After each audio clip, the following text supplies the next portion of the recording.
Hello and welcome to the Game Changers podcast, where you'll hear from trailblazing, fearless women in sport. I'm Sue Anstiss, a founding trustee of the Women's Sport Trust charity and the founder and CEO of Promote PR, one of Britain's leading sports PR agencies. In this episode, you'll hear from the legend that is Denise Lewis, OBE. The nation's much-loved Olympic gold medalist turned popular sports commentator, Denise was also a Strictly Come Dancing finalist and is now president of the Commonwealth Games Federation.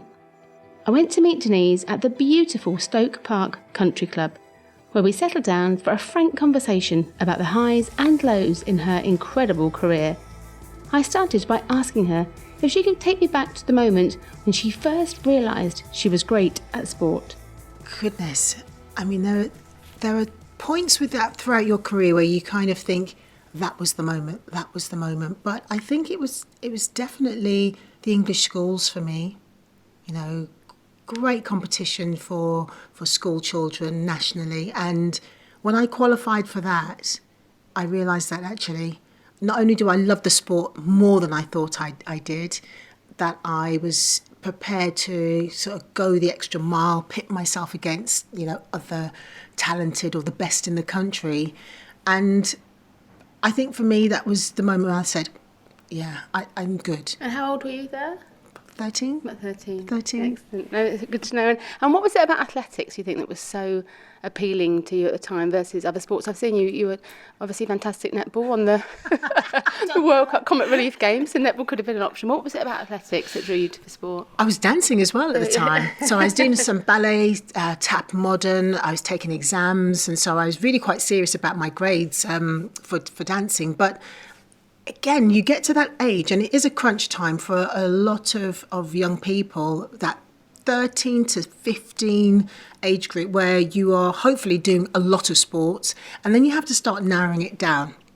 And, for me, it was just, there's a sense of freedom. I was almost always challenging myself with the individual sports. I liked the camaraderie, the variety of the sports, and the events, and just the energy. Athletics has a great energy to it. Now, whether you're watching, under 12s, under 14s, or world-class international athletics, there's something about athletics that is just makes you gravitate to it.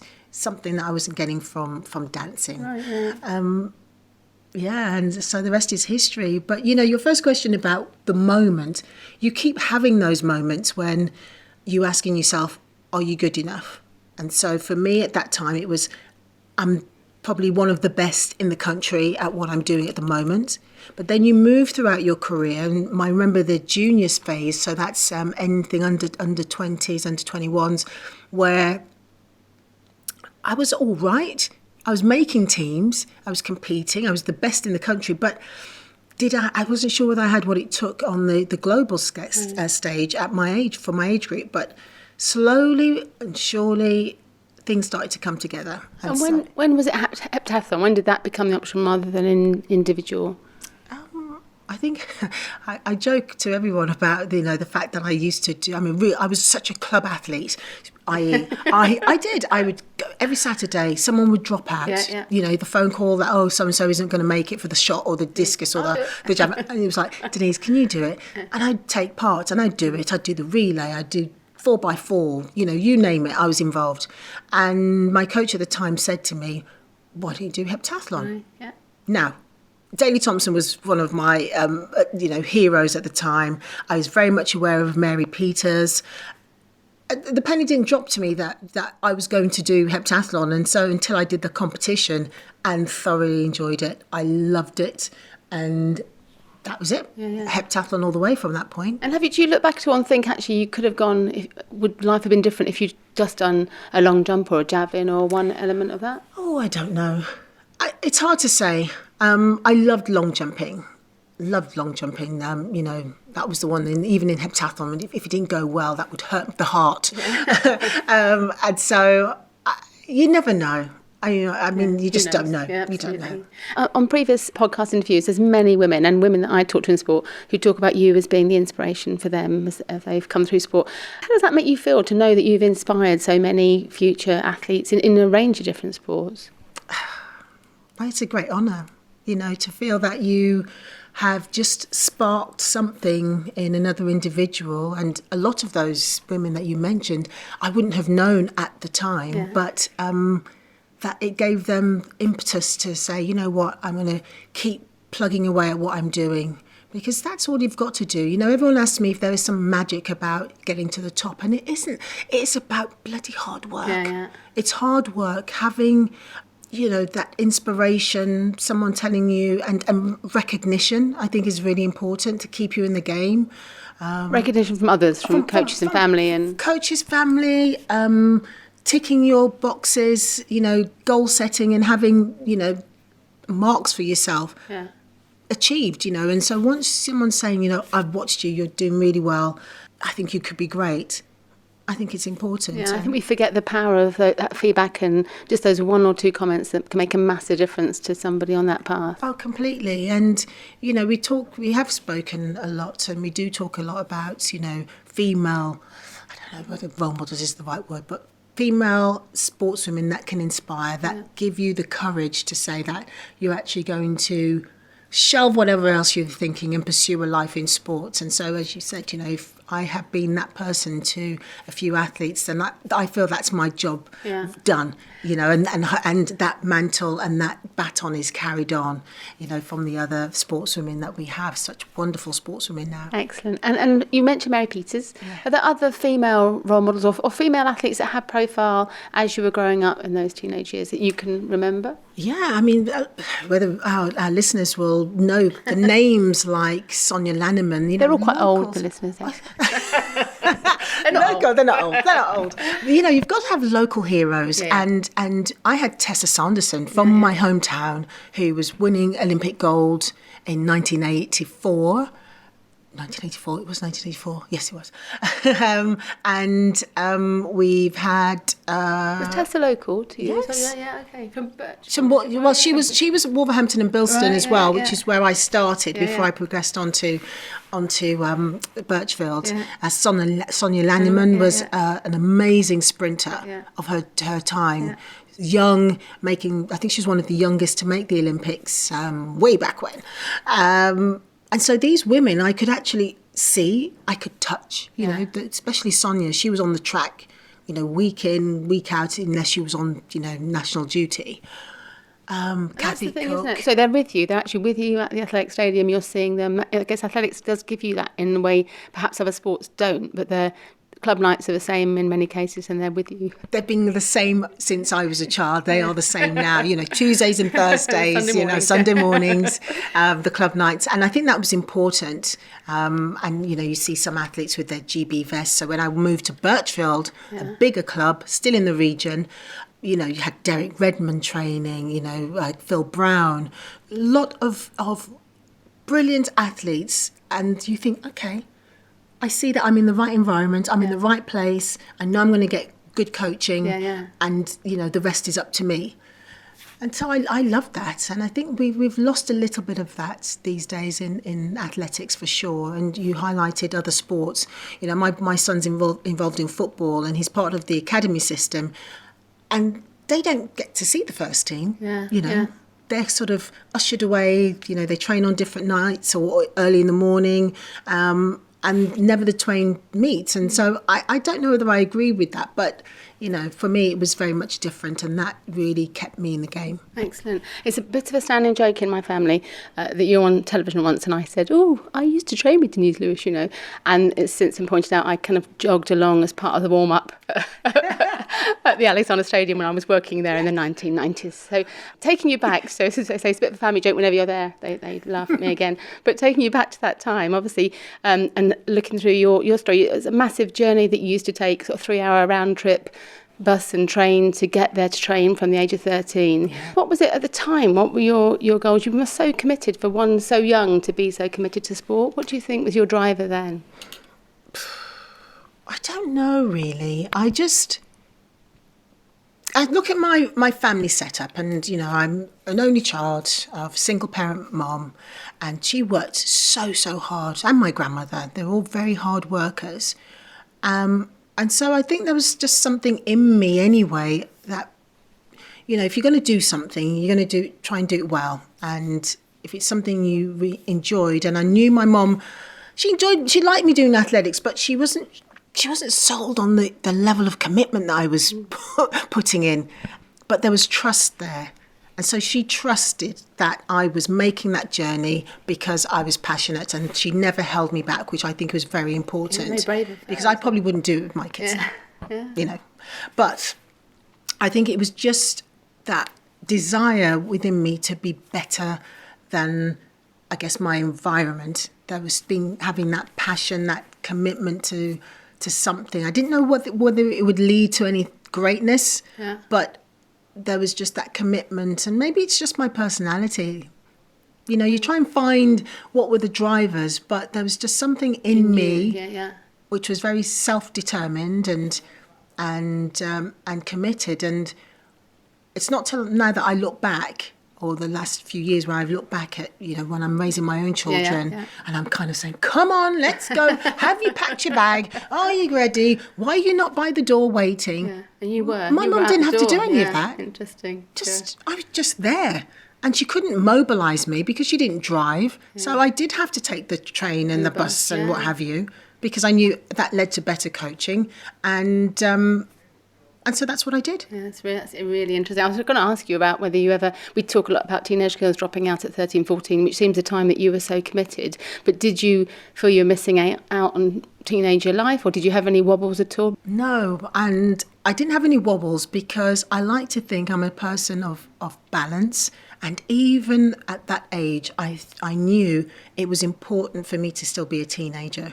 Yeah. So I did pack the odd little lycra skirt in the bag my mum might not have known about. I might have deviated from, the bus that I was supposed to take home and go for a quick, beverage with my friends. I might have done that. You were human. Yeah, I was human. But it was never to the detriment of the next day I'm going to be at the track. Yeah. So if there was a Saturday evening I was going out, I'd be at training on Sunday. And so I didn't worry about that. And my friends were very supportive at the time. They were like, oh, you probably won't be able to make it, will you? But if you can. Yeah. And sometimes I did, but I was always training. Yeah, excellent. Oh, it's good. It's good to hear. I'll pass it on to my teenage daughters. And obviously you've certainly had your fair share of injuries across the years in training, and right up to the day you won gold in Sydney as well. And most of us aren't athletes, but I guess we've all had those times when you feel a bit powerless and you can't move things forward. So I'm interested to know how you dealt with those times when you work so hard and then you're unable to bring that to fruition and to compete. How did that feel? It's part of, and I'm going to sound like I'm some wise old person, but I'm not. It was just always about knowing things are going to go wrong. Doesn't matter what you're doing, how great you are at your job, you're going to have moments where you're going to face problems. And athletics is no different. You're going to be injured. And you're right, I had my fair share of injuries. But I always try to be smart or listen to the experts and not try and test the foot that's supposed to be rested, which we all do it. But, I've non-weight bearing meant non-weight bearing. And I have a great patience. And so I think, I just used to try and focus on the things that I could do and not what I couldn't do. And that definitely got me through Sydney because it was such a horrendous time. Timing was lousy. The injury was just, I didn't foresee it at all. But through patience and persistent practice of the things that I could do, and obviously a meeting of time, because there was a point where maybe if Sydney was a one more week, I wouldn't have got the results I got. Yeah. It was a race against time. But doing the things in the sort of the 6 to 8 weeks leading up to that, where I was totally non-weight bearing, without the sophistication of the medical support that they have now. It's just, it was very raw, and And I got through it. So that's how I faced most of the injuries. You know, there were sometimes, I remember one year, 1999, going into the World Championships, I didn't do a heptathlon at all before the Worlds. You know, it was just picking. I had surgery in May and little bits were just going wrong.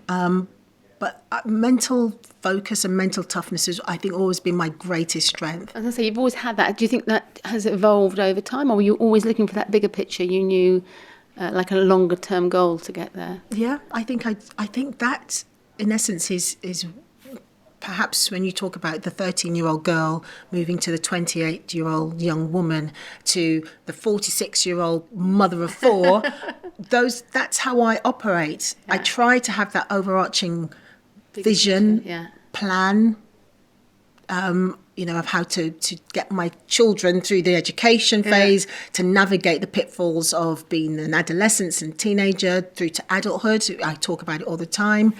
And I'm trying to be as flexible as I can so that I don't drive them nuts, but that overarching thought process is what I think I'm good at. Yes, good at lots of things. I don't know about that, but I try. And, I try not to beat myself up too much. You know, I hear a lot of athletes, particularly talking about, depression and, their mental wellness.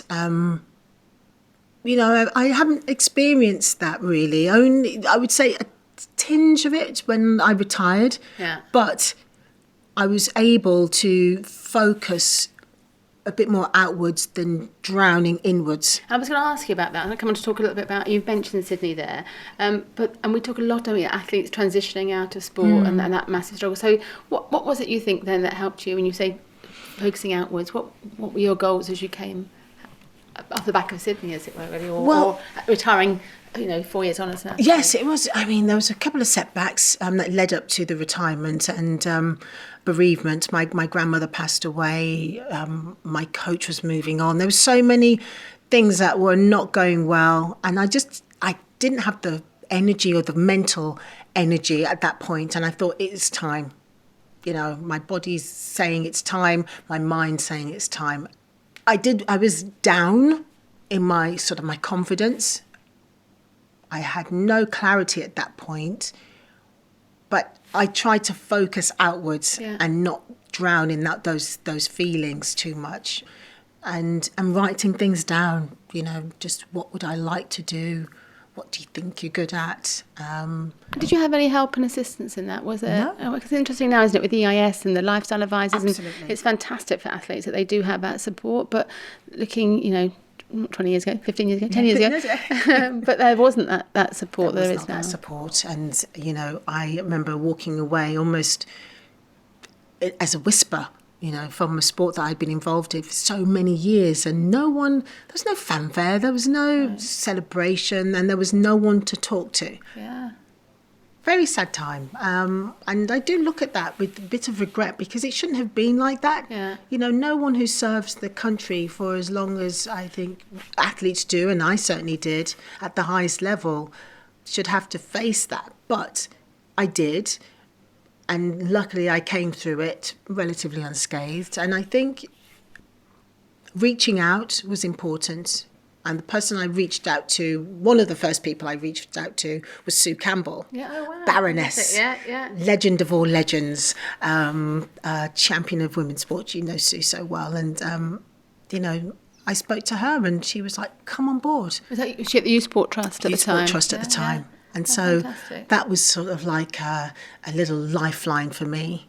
But also timing, the London 2012 was in its conception and we were talking about that, and Seb Coe rang me and asked me to be part of the presentation team in 2005. So again, that gave me, one of my childhood heroes has actually picked the phone up.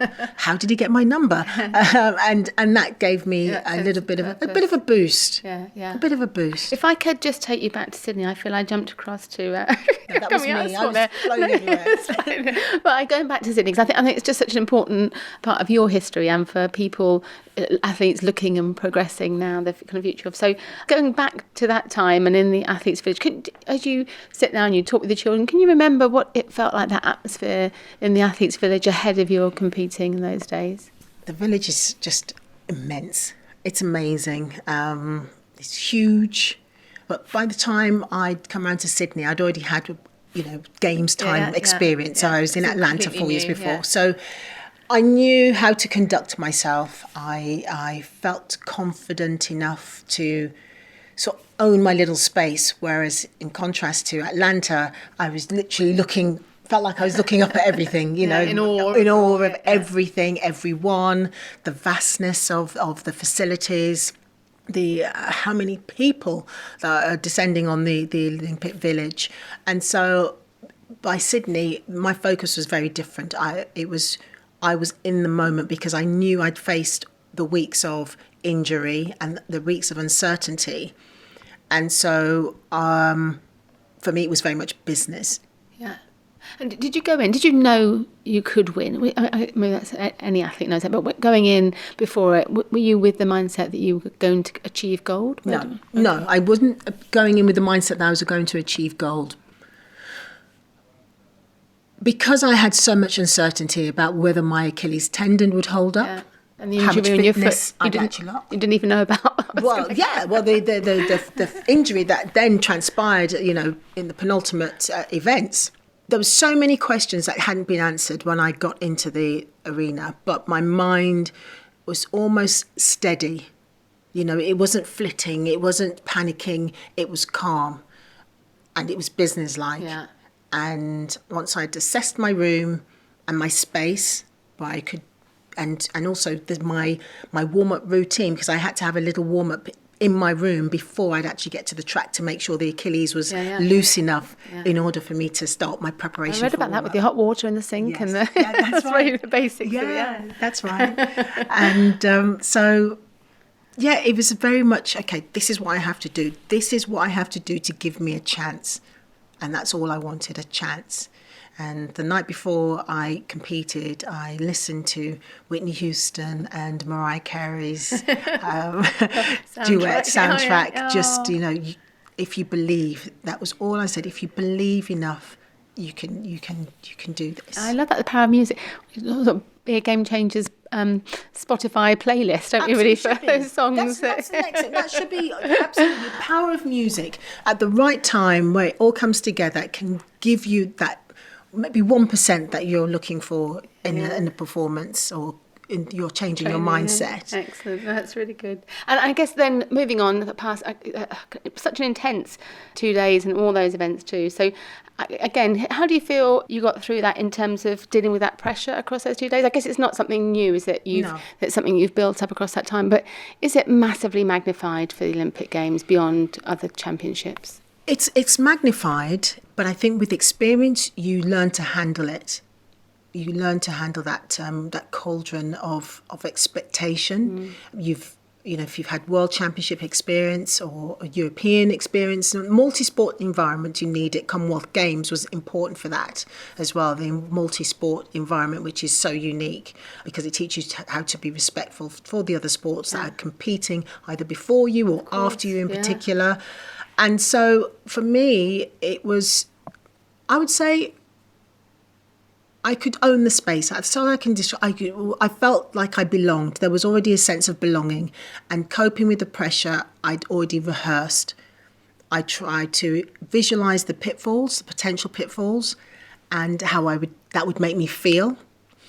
And so that rehearsal, that constant rehearsing in the mind, which is what your training should be about. Yeah. Your training isn't just physical, it's mental as well. And so by the time I got to those 2 days, I was ready. And even in the arena, you're hearing the roar of your name. The British support is immense. But there is an overwhelming calmness that you have to almost box and own in a bubble. Yeah. And you open the lid to let the energy come in, and you try and keep the lid on for the negatives. and the emotions when things aren't going quite so well. You kind of have to find another release and not let it consume you. And my coach was instrumental to and my team. My team were very instrumental to help manage that. So the physiotherapist, Kevin Lidlow, was just great. So in those moments when it's your downtime, you just talk about something, anything else. It's not about the athletics at that moment. Coach brings you back in the game, back in the room, and but he was also experienced enough to know what to say, when to say it, and how much to say. Because when I'm competing, or when I was competing, and it was at that level, I never used to say much. It's interesting, isn't it? Moving on to that finishing the 800 and looking up and seeing your name there announced. And again, is that something you relive? Can you take yourself back and remember how it felt at that time? I can. Even just talking to you now, I feel like I'm, the adrenaline's kind of pumping. Wow. Yeah. Yes, that 800, leading to that 800, as you said, I had another injury that arose, after the long jump, and I couldn't put my foot down. And so that was a race against trying to get me to finish the javelin and the 800 metres. And standing on the line before the gun went, I always felt a bit sick. I'm thinking this is going to be just a long 2 minutes. You can do it. I was already in first position, but I knew that it was on the edge because I hadn't done the work, hadn't done enough running. My opposition was very good at 800 metres. So again, I had to hold on for dear life in that 800 metres. And that's the difference when you're competing, when you're healthy and fresh, you can react. I couldn't. I knew I couldn't. I knew I just had to survive it and pray that my foot didn't break down. But as you said, when I crossed the line, I didn't dare think I would have won. I didn't dare think about winning or hearing the words Olympic gold medalist until I'd seen it on the board, despite this big voice shouting it out, saying, "Denise, you've done it, you've done it." I said, no, don't listen. Don't take it in. Don't believe it until you see it. And I've recently seen, that image of me hearing my name and hearing Olympic champion for the first time, and the wave of relief that washes over you. I looked heavenwards, and it was just wow. That's amazing. Oh, it's so lovely. I love to hear it still inspires those feelings. Yeah, it really does. It's fantastic. And having read your autobiography again and various interviews over the years, it does feel a little bit as if the media, I think, were particularly tough with you. And that you were on this amazing pedestal when you won gold and so much publicity. And then, if your career changed at all like that, beyond the height of your career, they were very quick to criticise you. How do you feel? How was it living under that scrutiny almost when all you were doing was going about the job that you've been doing for the last 10 years, as it were? It was tough. It was tough because, as you said, you put on this pedestal. When I got back from Sydney, there was not a newspaper that didn't cover the story, my story, my journey, and everything that in between. So for almost a year later to be the villain, it was really... It's weird, isn't it? Yeah. It was so weird. And I was angry. Looking back, I was angry, but I wouldn't show it. My mum was always told me, just act with decorum, just be bigger than the situation. And there were times where I felt like I really wanted to lash out at some journalists and I just moved on, but I did internalise it. I did internalise a lot of the negativity, and also at that time I had my daughter as well. So I was under the cosh a bit, because my coach, as I say, I joke about it, but it wasn't funny at the time that Lauren, my daughter, was not part of the performance plan. So he was not happy. And do you think being a woman made it worse from a media perspective? I think, as Olympic champion, you've got a title, and so people expect you to perform in the way they want you to perform. You've got to be at the next championships. You've got to be representing, because we weren't getting that many gold medals. There weren't too many gold medals, female gold medals, medalists around at that time. Yeah. Definitely not in track and field. And if I stretch my mind back to the other sports, not massive. Not massive. There's a sense of ownership that people wanted you to be that person. Wanted me to be that person. So to almost let them down by not appearing and not performing and not being at the not performing at the World Championships was a big letdown. But there was a whole lot of external things going on absolutely. at the time as well. So, and again, no place to go. No place to talk, no support. Yeah. You've got to work it out. You've got to make decisions that you feel and think are right for you at that time.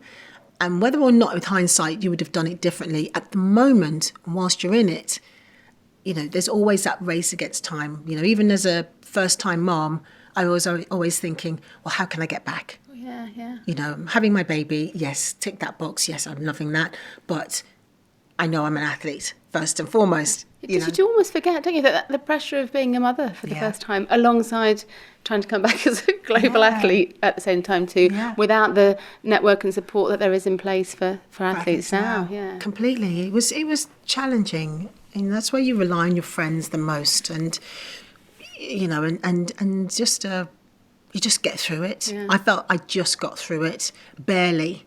I guess on a slight positive there wasn't social media then, so there wasn't the trolling and whatever that we see now. Could you imagine? I probably would have gone under, seriously. Yeah. Had there been that level of public scrutiny, trolling and interference, because it is interference, I think even the strongest person hasn't got the discipline not to read all that stuff. Yeah, so you take it on board and it upsets you. And how do you deal with that now in media? And obviously you are still in the big profile now in the media. Do you deal with that differently if there's any negativity, or do you not see that nowadays? I just brush it off. I'm my life is more than that. Now, absolutely. The time you think it's everything, and rightly so, but you do have to learn to push things aside. So even if I have a negative comment, and I don't do a lot of social media, I'm involved, but I'm not immersed on it like some people I know. I just delete. Yeah. Just no, I don't need to hear that negatively. Delete. Block. Yeah.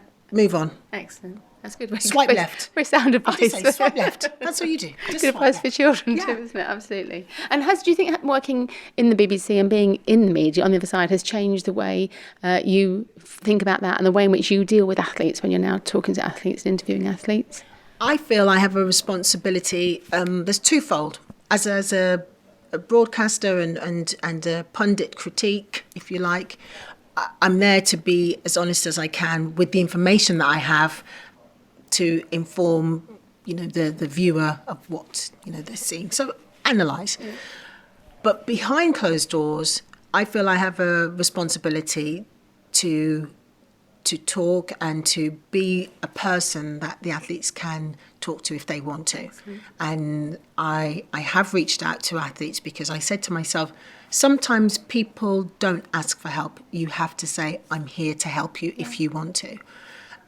Because you could be waiting a long time, because everyone is proud and no one wants to admit that they need some advice. And so I have reached out to a few athletes and said, look, I'm here and I understand what you're going through, so let's talk about it. That's good to hear. And you talked a little, you've alluded a couple of times to coaches, and I know you've been very open about the challenges of coaches and changing coaches through your career, and it's incredibly hard to find a coach that would stay with you as you change and the coach changes too. So is there any advice you'd give to young athletes now about finding the right coach? And sometimes I know it's foisted upon you because that's the club that you're at and the coach that you get, but as athletes progress and have a choice, what would you say makes for a good athlete-coach relationship? That growth, that preparation of being able to grow together. And, I think for a long time, and you see it now, because I think it's the nature of what you do. You're a young athlete, you're looking up to your coach as that all-knowing being, and the coaches aren't. They're humans. They're humans. They're just humans. They may have experience, they may not have much experience. But once there's a point where the athlete feels that their voice is not being listened to, the necessary questions need to be asked. Yeah. And that should never be a feeling of ownership. That I think in the past, there was that feeling that athletes felt very much that they owed that coach. Right, yeah. Their life, their career, and that they couldn't move because that person had dedicated so much time to them. It's a two-way process. The coaches want to help, and yes, they do. And there's a whole conversation about coaches, especially in athletics, about the volunteer sector versus paid positions, which would alleviate that somewhat. But the athletes need to have their voice, and that doesn't happen enough. So it's being honest, asking the right questions, and I think the coaches need to understand, and I think they are getting better at how to deal with young people, and not treating them like possessions. Yeah, absolutely. That's fantastic. Very interesting. We have a whole other conversation on athletics and coaching and volunteers, couldn't we? Within your life now, you've done some amazing things since you're finished competing, so commentating and presenting TV, and obviously Strictly Come Dancing, second place and so on. I guess what have been the biggest highlights for you? Are there things that really stand out in terms of the amazing things you've got to do since you've finished?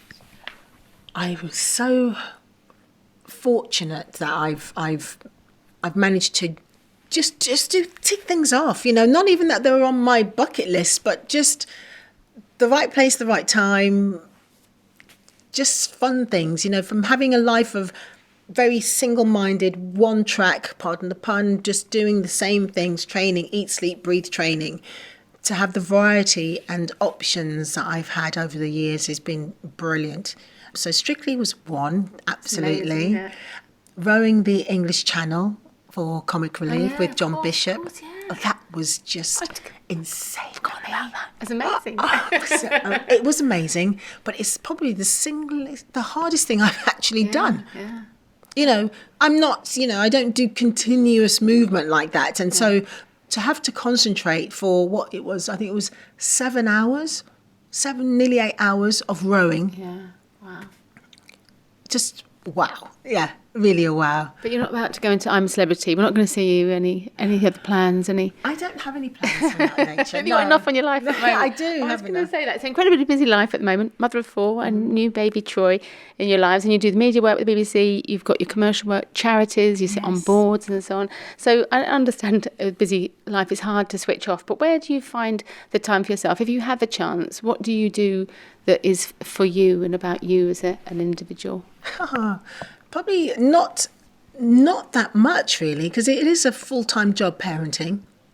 So I just take little things, even if it's going for a walk with my dog, where I can leave everyone at home, and if I have to take Troy, I take Troy, but generally just listening to some music, because I don't get time to read, because someone's always calling my name, calling my name, Mom this, Mom that, where's this, where's that, are we going yet?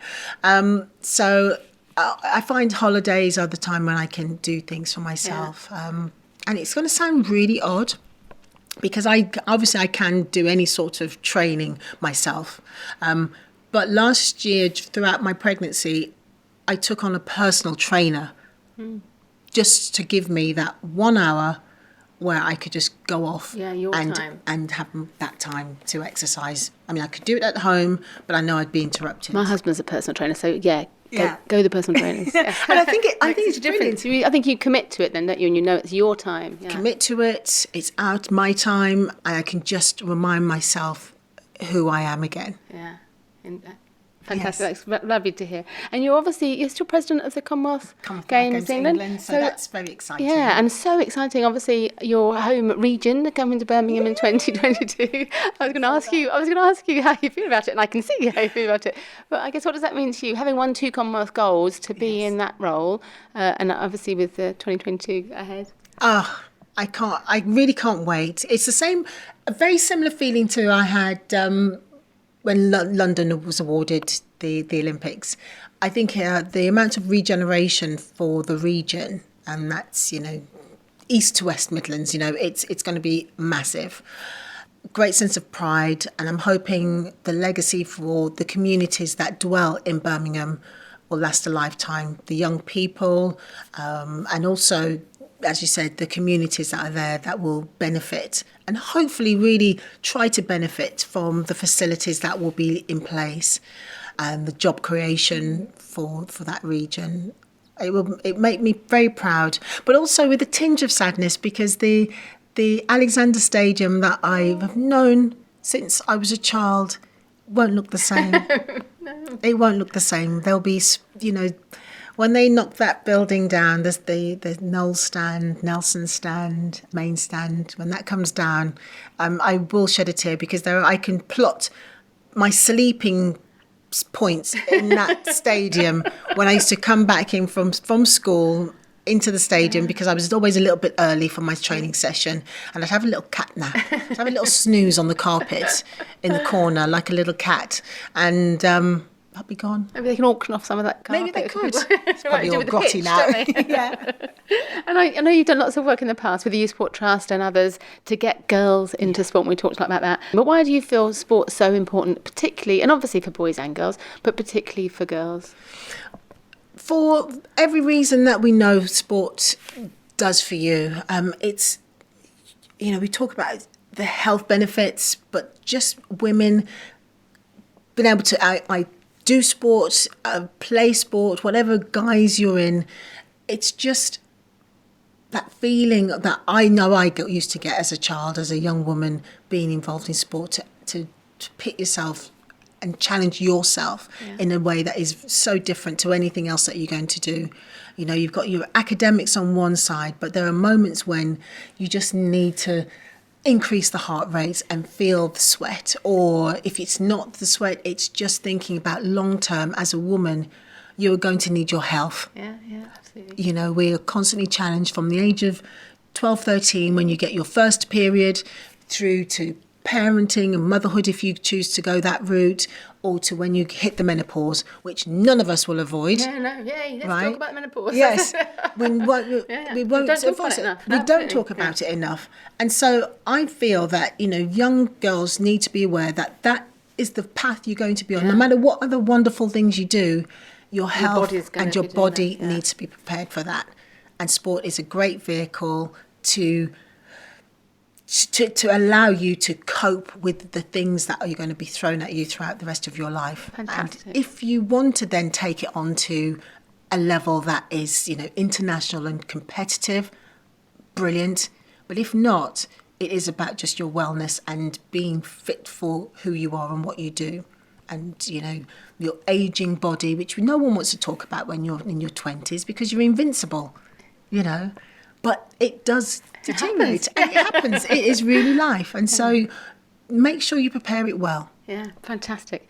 Finally, I had a lovely quote recently that we should measure our success in life on the positive impact we have on other people's lives. And I think you've clearly had a hugely positive impact on lots of people. So how do you measure your success today now in life? Is it different to where you were as a young athlete? Oh, completely. If it's about parenting, and I have to keep bringing it back, because that's where I am.